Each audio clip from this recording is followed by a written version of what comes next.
बहुएं और मौसी जी।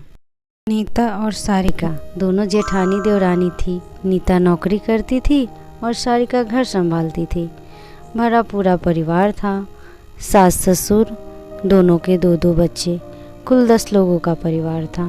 कई सालों बाद दोनों की मौसी सास अपनी बहन से मिलने के लिए आई। सुबह उठते ही मौसी जी ने देखा नीता जल्दी जल्दी अपने काम निपटा रही थी और सारिका ने सबका नाश्ता टिफ़िन बनाया, जिसे नीता ने सबको परोसा और अपना टिफ़िन पैक किया और चली गई ऑफिस। सारिका ने फिर दोपहर का खाना बनाया। सारिका ने देखा मौसी सास और उसकी सास आपस में कुछ बातें कर रही थी, तो सारिका भी उनके पास जाकर बैठ गई। मौसी सास सारिका से बोली, छोटी, तेरी जेठानी तो अच्छा हुक्म चलाती है तुझ पर।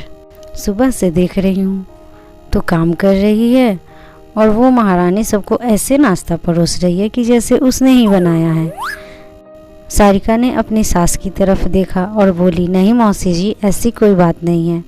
मौसी जी बोली, अरे छोटी, तू तो भोली है, कुछ नहीं समझती, पर मैं सब समझती हूँ।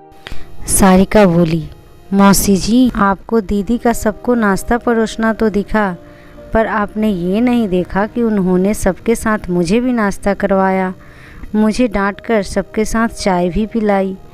अगर दीदी ने मुझे नाश्ता नहीं करवाया होता तो शायद अभी मैं नाश्ता भी नहीं की होती, क्योंकि मैं नाश्ता करने जाती तो मेरा नाश्ता तो पूरी तरह से ठंडा हो जाता, फिर मैं नाश्ता भी नहीं कर पाती। दीदी जब सुबह उठती है तो घर की सफाई करती है, मंदिर की सफाई करती है, मैं तो नहाकर सीधे रसोई में चली जाती हूँ। और शाम को जब दीदी ऑफिस से आती है तो बाज़ार से सब्जियाँ भी लेकर आती है, क्योंकि आपके भतीजों को तो आने में रात लेट हो जाती है, तब तक अच्छी सब्जियाँ मिलती भी नहीं।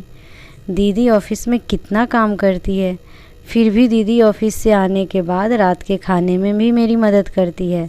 मौसी जी, नीता दीदी मेरी जेठानी नहीं, मेरी बड़ी बहन है। अब मौसी जी की बोलती पूरी तरह बंद हो गई। शाम को नीता सब्जी की थैली पकड़ाते हुए सारिका से बोली, इसमें तुम्हारी फेवरेट लेखक की किताब है, निकाल लेना। सारिका खुश होते हुए बोली, थैंक्स दीदी। सारिका सब्जी की थैली किचन में रखी और किताब लेकर अपने कमरे में चली गई। बड़ी बहू, यहाँ आना। नीता बोली, जी मौसी जी।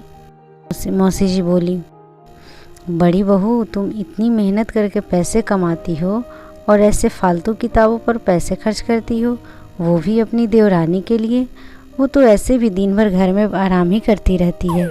नीता मुस्कुराते हुए बोली, आराम? और सारिका, उसको तो ज़बरदस्ती आराम करवाना पड़ता है मौसी जी। सुबह से बेचारी लगी रहती है, सबके पसंद का अलग अलग खाना, 4 बच्चों का टिफ़िन सब बनाती है, वो भी प्यार से। सुबह में तो उसे चाय पीने तक का सुध नहीं रहता। दोपहर में जब बच्चे स्कूल से आते हैं तो सबको खाना खिलाना, होमवर्क करवाना, सब वहीं तो देखती है। वो है, इसलिए मुझे बच्चों की चिंता नहीं रहती है और मैं अपना ध्यान ऑफिस में लगा पाती हूँ। तभी तो मुझे कुछ दिन पहले प्रमोशन भी मिला है। मम्मी पापा की दवाई कब ख़त्म हुई, रिश्तेदारों के यहाँ कब फंक्शन है, किसको क्या देना है, सब वहीं देखती है। घर संभालना कोई छोटी बात नहीं है मौसी जी। उसका बस एक ही शौक़ है, किताबें पढ़ना, और अपनी छोटी बहन की इतनी शिक्षा मैं नहीं पूरी करूँगी तो कौन करेगा। मौसी जी की बोलती फिर बंद हो गई। नीता वहाँ से उठकर चली गई। ये सारी बातें उसकी सास भी सुन रही थी। वह अपनी बहन के पास आकर बोली, जीजी, ये दोनों देवरानी जेठानी सगी बहन जैसी है। ऐसी बातें तो कई लोगों ने मेरी बहुओं को पढ़ाना चाहिए, पर मजाल है कि दोनों ने सामने वाले की बोलती ना बंद की हो। और मुस्कुराकर चली गई। मौसी जी की बोलती अब पूरी तरह से बंद हो गई।